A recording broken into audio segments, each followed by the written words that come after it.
2026-এর বিধানসভা ভোটকে পাখির চোখ করে 14ই মার্চ ব্রিগেড সমাবেশের ডাক দিয়েছে বিজেপি। সমাবেশ মঞ্চে থাকবেন প্রধানমন্ত্রী নরেন্দ্র মোদী। এদিন সমাবেশের আগে হলো ভিত পুজো।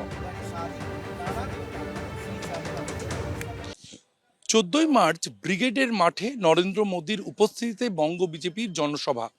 তার আগে 7ই মার্চ শনিবার সকালেই ভূমি পুজো করে ব্রিগেডের সভামঞ্চ তৈরির কাজ শুরু করছে বঙ্গ বিজেপি। যে ছবি দেখা যাচ্ছে, বঙ্গ বিজেপির একেবারে প্রথম সারির নেতারা, কেন্দ্র থেকে দেওয়া নির্বাচনী পর্যবেক্ষক ভূপেন্দ্র যাদব কেন্দ্রের মন্ত্রী এবং তার সঙ্গে রাজু বন্দ্যোপাধ্যায়, দেবজিৎ সরকার, সপ্তর্ষি চৌধুরী, তমগ্ন ঘোষ, সঞ্জয় সিং তারা উপস্থিত রয়েছেন এবং বঙ্গ বিজেপির তরফে তাদের নেতাদের উপস্থিতিতে একেবারে ভূমি পুজোর কাজ চলছে।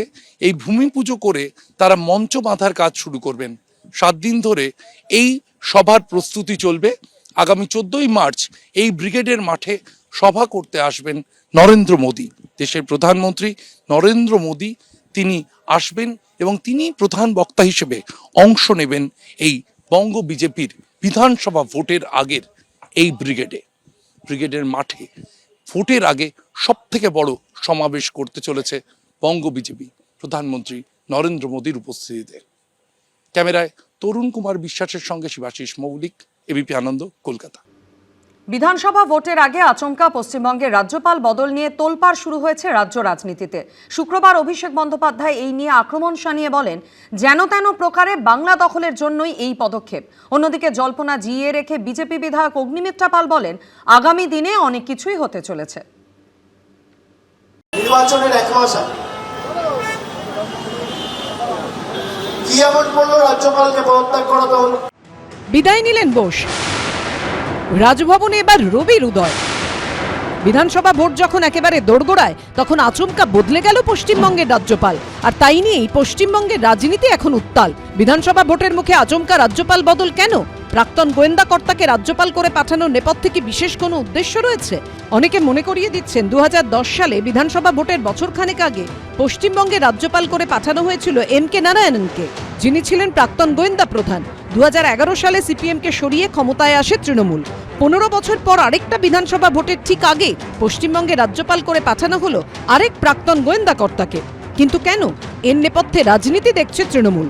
সরাসরি কেন্দ্রীয় স্বরাষ্ট্রমন্ত্রী অমিত শাহর বিরুদ্ধে আক্রমণ শানিয়ে মমতা বন্দ্যোপাধ্যায় সোশ্যাল মিডিয়ায় লেখেন, বর্তমান পরিস্থিতি বিবেচনা করে আসন্ন রাজ্য বিধানসভা নির্বাচনের প্রাক্কালে যদি কিছু রাজনৈতিক স্বার্থ রক্ষার জন্য রাজ্যপাল কেন্দ্রীয় স্বরাষ্ট্রমন্ত্রীর চাপের মুখে পড়েন, তবে আমি অবাক হব না। নির্বাচনের 1 মাস আগে কি এমন বলল রাজ্যপালকে পদত্যাগ করাতে হলো? আর বাংলায় যে আসে তাকেই পদত্যাগ করাতে হচ্ছে। একবার জগদীপ ধনখড়, একবার সিবি আনন্দ বোস, পরেরটাও করবে সময়ের অপেক্ষা 26 মে মাসের পরে।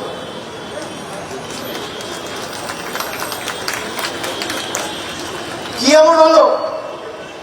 তার কারণ যেন তেন প্রকারে বাংলা দখল করতে হবে। তোমার কাছে রাজ্যপাল, তাও তুমি বাংলা দখল করতে পারছো না। Boycott BJP, boycott BJP, boycott BJP. এদের বয়কট করুন, সামাজিক বয়কট করুন। যাকে নিয়ে এসে সে নিজে একটা পুলিশের অফিসার ছিল, সে বহুত খতরনাক লোক আর কি। খতরনাক এই সেন্সে ডিস্টার্ব করার ক্ষেত্রে আর কি। তামিলনাড়ুতে সরকারকে বহুত ডিস্টার্ব করে এসছে, তার জন্য সুপ্রিম কোর্ট পর্যন্ত হয়েছে। এটা অনভিপ্রেত এবং এটা অদ্ভুত লাগছে। বিজেপিও জল্পনা জিইয়ে রেখেছে।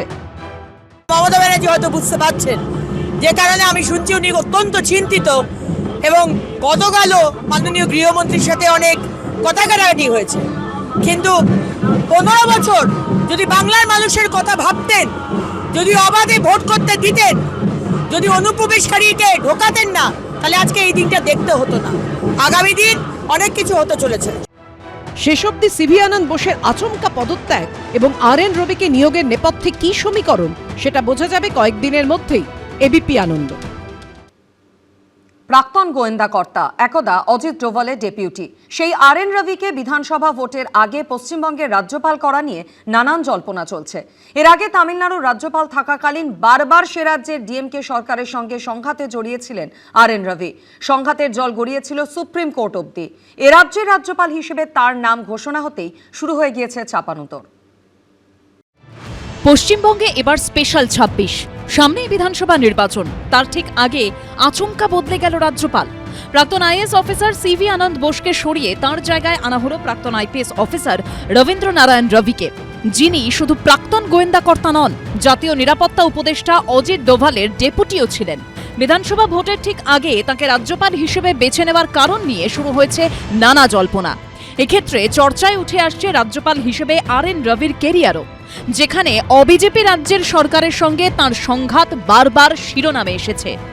দালাল আনন্দ বোসকে নিয়ে এসেছিল রাজ্যপাল, তিনি আবার মুখ্যমন্ত্রীর কাছে হাতে করে নিয়েছেন। এখন আবার আরেকটা কাউকে নিয়ে আসবে, সেও দালালের ভূমিকা পালন করবে। পশ্চিমবাংলায় রাজ্যপাল করে দিল্লি বিজেপির হয়ে কাজ করবে, RSS এর দালালি করবে, এমন লোক খুঁজে বেড়ায়, এবং সেই কারণে এখন আবার নতুন লোক নিয়ে এসেছে। পশ্চিমবঙ্গের আগে RN রবি তামিলনাড়ুর রাজ্যপাল ছিলেন, যেখানে ডিএমকে এবং কংগ্রেসের জোট সরকার। 2021 সালে দায়িত্ব নেওয়ার পর থেকে তামিলনাড়ু বিধানসভায় পাশ হওয়া একাধিক বিল এই RN রবি আটকে রেখেছিলেন। রাজ্য সরকার বারবার অভিযোগ করে রাজ্যপাল ক্ষমতার অপব্যবহার করে বিল আটকে রেখেছে। এ নিয়ে জল গড়ায় সুপ্রিম কোর্ট অবধি। 2025 সালে সুপ্রিম কোর্ট রায় দেয়, রাজ্যপাল RN রবি যেভাবে 10টি বিল আটকে রেখেছেন তা অবৈধ এবং স্বেচ্ছাচারী।